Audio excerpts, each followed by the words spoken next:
मग बाबासाहेबांचं नाव आहे जो संविधानाला कारणीभूत आहे त्याला तुम्ही संपवायला निघालाय. पालकमंत्र्यांची फार मोठी चूक आहे मॅडम, माफी मागणार नाही, पण पालकमंत्र्यांनी त्यांची ही चूक पत्रात घ्यावी. नाही आता राहू दे, जसं आहे तसंच राहू दे.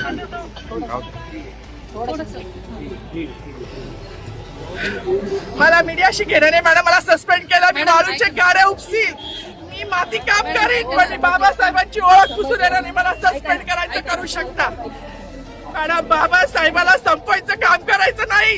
26 जानेवारी 15 ऑगस्ट मध्ये मी नाही मानत, पण लोकशाही मॅडम तुम्ही सुद्धा संविधानामुळे आहात, पालकमंत्री सुद्धा पालकमंत्री संविधानामुळे आहे.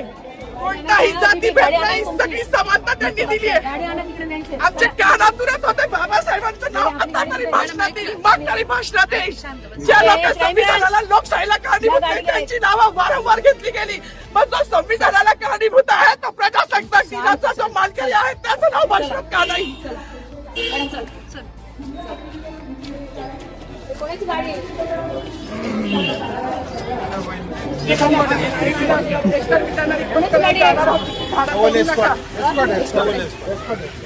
अरे माझी गाडी असेल ना रे, ट्रॅफिकची गाडी काढ रे.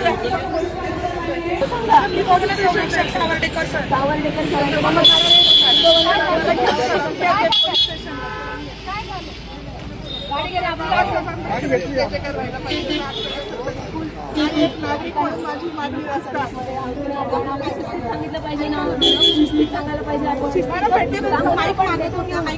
माईक मागत होते पण त्यांना दिलं. आज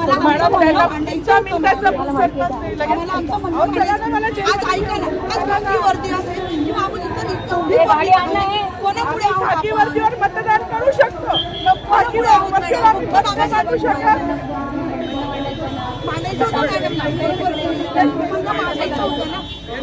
माईक दिला नाही गेला ना त्यांना.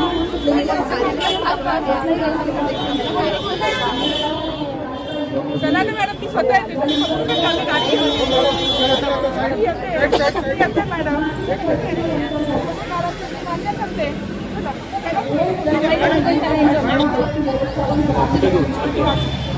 पोलीस स्टेशन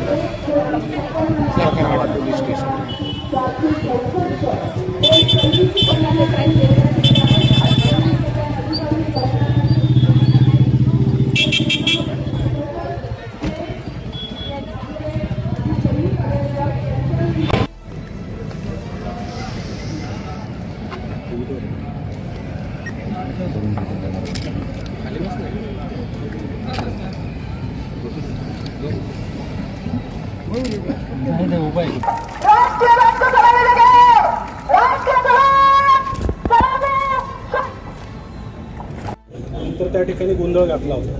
नेमकं ऑर्डर राहिला असेल, पण तसा काही माझा कुठलाही हेतू नव्हता. माझा तसा हेतू नव्हता आणि त्याच्यामध्ये फक्त मी घोषणा केली भारत माता की जय, माता शिवाजी महाराज.